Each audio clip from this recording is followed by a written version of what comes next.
Hello friends, welcome to the success केंद्र। Friends, इस video में हम लोग 67 बीपीएससी पीटी एग्जाम 2022 और फ्रेंड्स सीडीपीओ एग्जाम के लिए देखिए बीपीएससी ऑडिटर और आर्ट एंड कल्चर ऑफिसर का जो पेपर हुआ था फ्रेंड्स, उसमें जितने भी भारतीय संविधान यानी कि पॉलिटी से संबंधित प्रश्न पूछे गए हैं उनके इस वीडियो में हम डिस्कस करेंगे। देखिए ऑलरेडी मैंने आपको साइंस, हिस्ट्री, बिहार स्पेशल ये सब मैंने कवर करवा दिया था, तो ये भी बचा हुआ था, देख लीजिए कि क्या पैटर्न है। चलिए फ्रेंड्स, बिना देरी किए हुए सेशन स्टार्ट करते हैं। वीडियो को प्लीज़ लाइक कर दीजिएगा और इसे शेयर जरूर कर दीजिएगा। तो फ्रेंड्स, सबसे पहले हम लोग बीपीएससी ऑडिटर में जो भारतीय संविधान यानी कि पॉलिटी से संबंधित प्रश्न पूछे गए थे उनको डिस्कस कर लेंगे पहले। उसके बाद हम लोग BPSC district art and culture officer में जो प्रश्न पूछे गए थे पॉलिटी के उनको डिस्कस करेंगे। तो चलिए फ्रेंड्स स्टार्ट करते हैं। थोड़ा सा मैं जूम कर देता हूँ ताकि आपको स्पष्ट दिखाई दे। फ्रेंड्स प्लीज़ पहले वीडियो को लाइक कर दीजिएगा। देखिए पहला प्रश्न पूछा गया था कि भारत की संचित निधि से भुगतान किसके अनुमोदन द्वारा किया जा सकता है। देखिए फ्रेंड्स, पॉलिटी से हूबहू प्रश्न पूछे जाते हैं, रिपीट हो जाता है प्रश्न। तो देखिए संचित निधि के बारे में जान लेंगे, उसके बाद आकस्मिक निधि के बारे में भी मैं आपको बताऊंगा। तो ध्यान से सुनिए। सबसे पहले संचित निधि जो है संविधान के अनुच्छेद 266(1), ध्यान रखेंगे, संविधान के अनुच्छेद 266(1) के अनुसार सरकार को मिलने वाले सभी राजस्वों जैसे कि सीमा शुल्क, उत्पाद शुल्क, आयकर, संपदा शुल्क, अन्य कर एवं शुल्क और सरकार द्वारा दिए गए ऋणों की वसूली से जो धन प्राप्त होता है वे सभी संचित निधि में जमा किए जाते हैं। संसद की स्वीकृति के पश्चात सरकार अपने सभी खर्चों का वहन इसी निधि से करती है। तो ये आपका हो जाएगा भारतीय संसद, इसका करेक्ट आंसर हो जाएगा। उसके बाद अगर हम आकस्मिक निधि की बात करते हैं, यहाँ मैं लिखता हूँ आकस्मिक निधि की बात करते हैं। तो देखिए आकस्मिक निधि जो है फ्रेंड्स, यह अनुच्छेद 267 में है। यह एक ऐसी निधि है जिसमें संसद द्वारा पारित कानूनों द्वारा समय समय पर धन जमा किया जाता है।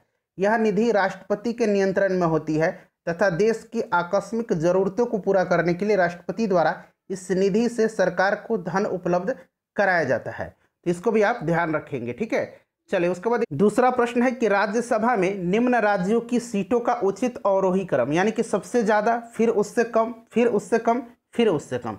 देखिए फ्रेंड्स, लगातार मैं आपके लिए 1 महीने से काम कर रहा हूँ, बिल्कुल फ्री ऑफ कॉस्ट में आपको कंटेंट उपलब्ध कराया हूँ आपके एग्ज़ाम तक। फ्रेंड्स देखिए, अगर आप सपोर्ट करना चाहते हैं तो आप सपोर्ट कर सकते हैं हमको, हमारे चैनल को। और देखिए इससे क्या होगा, मोटिवेशन लेवल हाई रहता है और फ्यूचर में इस प्रकार से मैं कंटिन्यू आपके लिए वर्क करता रहूँगा। बहुत ही सिंपल है, बहुत कम अमाउंट आप पे करके हमारा सपोर्ट कर सकते हैं। इस प्रकार से आप सपोर्ट कर सकते हैं। देख लीजिए यहाँ पर, देखिए फ्रेंड्स बहुत ही सिंपल यह तरीका है। जैसे कि आप देखिए यहाँ पर वीडियो देख रहे हैं, तो यहाँ पर जैसे ही आप इसको स्क्रॉल करेंगे तो फ्रेंड्स यहाँ पर देखिए एक थैंक्स का ऑप्शन आपको दिखाई देगा। यहाँ पर फ्रेंड्स आप क्लिक करेंगे, मैं आपको दिखा देता हूँ। जैसे आपने यहाँ पर क्लिक किया तो यहाँ पर फ्रेंड्स देख सकते हैं कि यहाँ पर देखिए मिनिमम 40 रुपया है, फिर 100 रुपया है, फिर 200 रुपया है और उसके बाद यहाँ देखिएगा तो उसके बाद 1000 रुपया है। ठीक है, बहुत ही सिंपल है। जिस प्रकार से आप ऑनलाइन पेमेंट करते हैं, गूगल पे वगैरह करते हैं, उसी प्रकार का इसमें भी यहाँ पर देखिए बाई एंड सेंड का जो ऑप्शन दिया गया है यहाँ पर फ्रेंड्स, उस प्रकार से आप कर सकते हैं।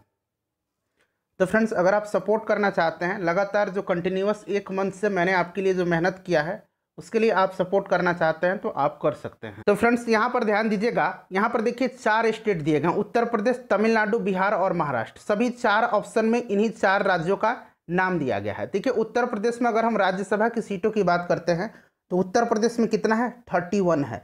उसके बाद बात करते हैं हम महाराष्ट्र की, तो महाराष्ट्र में 19 है, याद रखेंगे ये यूपी है, ये महाराष्ट्र है। उसके बाद देखिए तमिलनाडु में कितना है, तमिलनाडु में 18 है, ठीक है, तमिलनाडु में 18 है। और फ्रेंड्स बिहार में कितना है, तो बिहार में 16 है। तो देखिए सबसे ज़्यादा यूपी, उसके बाद महाराष्ट्र, फिर तमिलनाडु, फिर बिहार। तो उत्तर प्रदेश, उसके बाद देखिए महाराष्ट्र, तमिलनाडु और बिहार। तो ऑप्शन नंबर इसका सी करेक्ट आंसर हो जाएगा। उसके बाद देखिए कि भारतीय संविधान में संशोधन किसके या किनके द्वारा प्रारंभ किया जा सकता है। अब यहाँ देखिए नीचे दिया गया है उपरोक्त में से कौन सा सत्य है। नीचे देखिए केवल 1, केवल 1, 2, 3, केवल 2, 3, 4, केवल 1, 2 दिया गया है। तो यहाँ पर ध्यान दीजिएगा, देखिए भारतीय संविधान में अगर संशोधन की बात करते हैं तो संविधान संशोधन की जो प्रक्रिया है वो अनुच्छेद 368 में दी गई है और भाग पूछा जाएगा तो संविधान के भाग 20 में है, ठीक है।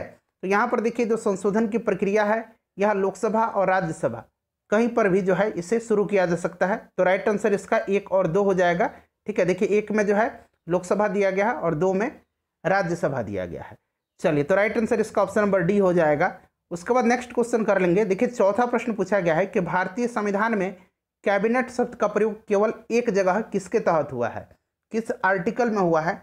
तो फ्रेंड्स, यह हुआ आर्टिकल 352 में। याद रखेंगे, ये प्रश्न ऑलरेडी सभी के सभी प्रश्न प्रीवियस ईयर में पूछे जा चुके हैं। देखिए, विधानसभा के दोनों सदनों द्वारा बिल पास होने के बाद राज्यपाल के पास निम्न विकल्प होते हैं। अब यहाँ नीचे जो है उसी प्रकार से पूछा गया है कि उपरोक्त में से कौन सा असत्य दिया गया है। तो यहाँ पर आप देखेंगे कि वह बिल को अनुमति दे सकता है, बिल्कुल वह अपनी अनुमति रोक सकता है, बिल को पुनर्विचार के लिए वापस भेज सकता है, और वह बिल को राष्ट्रपति के विचार के लिए सुरक्षित रख सकता है। तो ये चारों जो है ये सही दिए गए हैं, इनमें से कोई नहीं इसका राइट आंसर हो जाएगा। उसके बाद नेक्स्ट क्वेश्चन देखिएगा, पूछा गया है कि पंचायत सदस्य की अयोग्यता का प्रश्न जो है कौन निर्धारित करता है? तो पंचायत सदस्य की अयोग्यता का जो प्रश्न है यह ऐसी संस्था निर्धारित करती है जिसे राज्य विधानमंडल मुहैया कराया है। तो ऑप्शन नंबर इसका सी जो होगा करेक्ट आंसर हो जाएगा। उसके बाद नेक्स्ट क्वेश्चन कर लेंगे कि इसमें से पूछा गया है कि असत्य मेल चुनना है, और यहाँ देखिए नीचे जो है आपको कूट में से ऑप्शन आपको बताना है कि कौन सा असत्य है इसमें से। तो आइए एक एक करके देख लेते हैं सभी को। देखिए फ्रेंड्स, अनुच्छेद 48 में जो है समान नागरिक कोड नहीं है, ये अनुच्छेद 44 में है। अनुच्छेद 48 में क्या है? तो अनुच्छेद 48 में कृषि एवं पशुपालन का संगठन है। ग्राम पंचायत का गठन अनुच्छेद 40 में है, अनुच्छेद 49 में नहीं है। अनुच्छेद 49 में राज्य राष्ट्रीय महत्व के स्मारकों, संस्थानों और वस्तुओं का संरक्षण करेगा, ये कहा गया है। उसके बाद देखिए अनुच्छेद 50 में जो है क्या है? अनुच्छेद 50 में न्यायपालिका का कार्यपालिका से पृथक्करण है, तो ये भी गलत है। अनुच्छेद 40 में अभी मैंने बता दिया ग्राम पंचायत का गठन है। और अनुच्छेद अगर हम बात करते हैं यहाँ पर देखिए 45, तो ये भी गलत दिया गया है। ठीक है, तो इनमें से कोई भी सही नहीं है, तो राइट आंसर इसका हो जाएगा ऑप्शन नंबर ई। ठीक है, ऑप्शन नंबर इसका क्या हो जाएगा? एक मिनट, क्या पूछा गया है? कूट की सहायता से सही उत्तर का चयन कीजिए। ठीक है, तो पूछा गया था प्रश्न में कि असत्य मेल, तो सभी असत्य हैं, तो उपयुक्त तो सभी हो जाएगा। ऑप्शन नंबर डी इसका करेक्ट आंसर होगा। ठीक है, चलिए उसके बाद आगे बढ़ते हैं। नेक्स्ट क्वेश्चन कर लेंगे कि उच्च न्यायालय के कार्य क्षेत्र में बदलाव किसके द्वारा किया जा सकता है? उच्च न्यायालय पूछा गया है, हाई कोर्ट पूछा गया, तो ये हो जाएगा केवल संसद के द्वारा। ऑप्शन नंबर ए इसका राइट आंसर होगा। बहुत लोग सोचेंगे केवल राज्य विधानमंडल के द्वारा, ये संसद का अधिकार है। उसके बाद देखिए राष्ट्रपति को उसके कार्यकाल की समाप्ति से पूर्व किसके सुझाव पर हटाया जा सकता है? तो यह संसद का जो संसद जो है वह चाहे राज्यसभा हो या फिर लोकसभा हो, तो राइट आंसर क्या हो जाएगा इसका? संसद के दोनों सदन। ऑप्शन नंबर डी इसका करेक्ट आंसर हो जाएगा। उसके बाद नेक्स्ट क्वेश्चन है कि राज्य में अध्यादेश किसके द्वारा लागू किया जा सकता है? तो राज्य में अध्यादेश जो है यह लागू किया जा सकता है राज्यपाल के द्वारा, उस राज्यपाल के द्वारा उस राज्य के। तो देखिए फ्रेंड्स, ये जो अध्यादेश है राज्यपाल का वो अनुच्छेद 213 में है। ठीक है, और राष्ट्रपति का अनुच्छेद 123 में है। चलिए उसके बाद फ्रेंड्स नेक्स्ट क्वेश्चन कर लेंगे। अब 10 प्रश्न पूछे गए थे पॉलिटी से ऑडिटर में, और 10 प्रश्न ही पूछे गए हैं district art and culture officer में। तो अब उस पेपर को हम लोग एनालिसिस कर लेते हैं। फ्रेंड्स, अब हम लोग BPSC district art and culture officer का जो प्रश्न है पॉलिटी का, उसको डिस्कस करेंगे। देखिए प्रश्न पूछा गया था कि समुदाय विकास कार्यक्रम का उद्देश्य क्या है। यहाँ पर आप सभी ऑप्शन को देख लीजिए। राजनीतिक प्रशिक्षण, योजना बनाने में गाँव की सहायता करना, शैक्षणिक सुविधाएं सुलभ कराना, और देखिए जीवन स्तर को बेहतर बनाना। और उपयुक्त में से कोई नहीं, उपयुक्त में से एक से अधिक आपको पता ही है। तो देखिए इसका जो राइट आंसर हो जाएगा, सबसे पहले सामुदायिक विकास कार्यक्रम के बारे में जान लीजिए। देखिए सामुदायिक विकास कार्यक्रम 2 अक्टूबर 1952 को 2 अक्टूबर 1952 को इससे पहली पंचवर्षीय योजना के दौरान लागू किया गया था। ठीक है, और इसका जो मुख्य उद्देश्य है वो है जीवन स्तर को बेहतर बनाना। ऑप्शन नंबर डी इसका आंसर दिया गया है। ठीक है, बीपीएससी के द्वारा। उसके बाद देखिए केंद्र सरकार में उच्चतम नागरिक सेवा अधिकारी कौन है? तो देखिए गृह सचिव, वित्त सचिव, भारत का महान्यायवादी और मंत्रिमंडल सचिव। तो ये आपका मंत्रिमंडल सचिव हो जाएगा। ठीक है, मंत्रिमंडल सचिव जो है केंद्र सरकार में उच्चतम नागरिक सेवा अधिकारी है, याद रखेंगे ये। ठीक है, ये भी प्रश्न प्रीवियस ईयर में पूछा जा चुका है। उसके बाद देखिए किस प्रधानमंत्री के कार्यकाल के दौरान भारत के संविधान में 9वीं अनुसूची को पुनर्स्थापित किया गया? देखिए 9वीं अनुसूची जो है इसे वर्ष 1951 में प्रथम संविधान संशोधन अधिनियम के माध्यम से भारतीय संविधान में जोड़ा गया था। तो 1951 में कौन उस समय प्रधानमंत्री थे वहीं पूछा गया है, तो पंडित जवाहरलाल नेहरू थे। Option number A right answer हो जाएगा, पंडित जवाहरलाल नेहरू। उसके बाद देखिए निम्नलिखित संवैधानिक उपचारों में से किसे पोस्टमार्टम कहा जाता है? तो पोस्टमार्टम जो है ये कहा जाता है क्वो वारंटो को, क्वो वारंटो को कहा जाता है, यानी कि अधिकार परीक्षा लेख हो जाएगा। ठीक है, यहाँ पर देखिए अधिकार परीक्षा लेख दिया गया, ऑप्शन नंबर बी। उसके बाद देखिए कि भारत के संविधान की किस अनुसूची के अधीन जनजातीय भूमि का खनन के लिए निजी पक्षकारों को अंतरण अकृत और शून्य घोषित किया जा सकता है। तो ये आपको देखिए जैसे ही जनजाति शब्द पकड़ेंगे ना आप समझ जाएंगे कि यह किस अनुसूची में है, तो 5वीं अनुसूची में है, यानी कि इसका ऑप्शन नंबर बी हो जाएगा राइट आंसर। उसके बाद नेक्स्ट क्वेश्चन देखिएगा कि राज्यसभा की लोकसभा के समान क्षमता किस क्षेत्र में है। तो यहाँ पर देखिए चारों ऑप्शन आपको दिख रहे हैं, 5वां ऑप्शन तो आपको पता ही है, तो यह आपका हो जाएगा संविधान में संशोधन करने की। ठीक है, बिल्कुल राज्यसभा की लोकसभा के समान ये भी अधिकार है, तो ऑप्शन नंबर बी इसका करेक्ट आंसर हो जाएगा।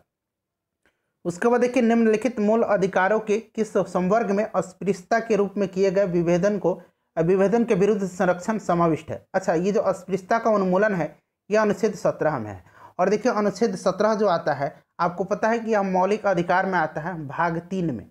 ठीक है, और अगर हम बात करें तो ये समता का जो अधिकार है, समता कहिए, समानता का अधिकार कहिए, जो कि 14 से लेकर के अनुच्छेद 18 तक में इसका वर्णन किया गया है। ठीक है, तो ये आपका आ जाएगा समता का अधिकार में, क्योंकि 14 से 18 है और ये 17 में आता है अस्पृश्यता उन्मूलन। यहाँ पर देखिए शोषण का विरुद्ध अधिकार जो है यह आपका आर्टिकल 23-24 में आता है, 23 से 24 कह लीजिए। स्वतंत्रता का अधिकार जो है यह आपका 19 से 22 में आता है, और संवैधानिक उपचार का अधिकार जो है यह आर्टिकल 32 में आता है। तो ऑप्शन नंबर इसका डी राइट आंसर हो जाएगा। ठीक है, अस्पृश्यता के जो है यह समता का अधिकार में जो है यह शामिल किया गया। भारत में पंचायती राज व्यवस्था राजस्थान के बाद निम्नलिखित में से किस राज्य में प्रारंभ की गई थी। सबसे पहले राजस्थान, उसके बाद आंध्र प्रदेश हो जाएगा, ऑप्शन नंबर सी इसका करेक्ट आंसर हो जाएगा।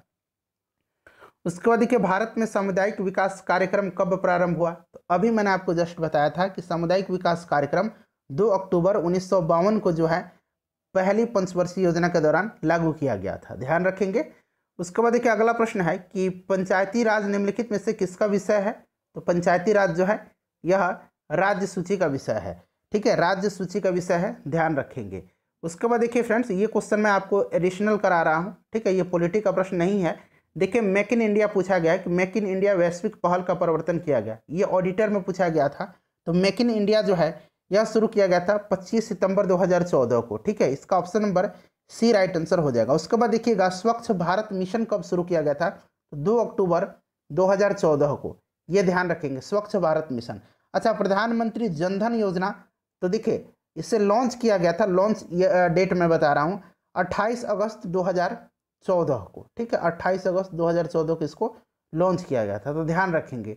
उसके बाद देखिए भारत में पहली औद्योगिक नीति जारी हुई थी।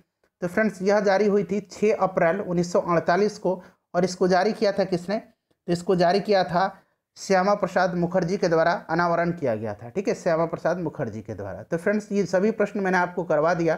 फ्रेंड्स सपोर्ट करना चाहते हैं तो मैंने आपको तरीका बताया था, वीडियो को लाइक कर दीजिएगा और शेयर कर दीजिएगा।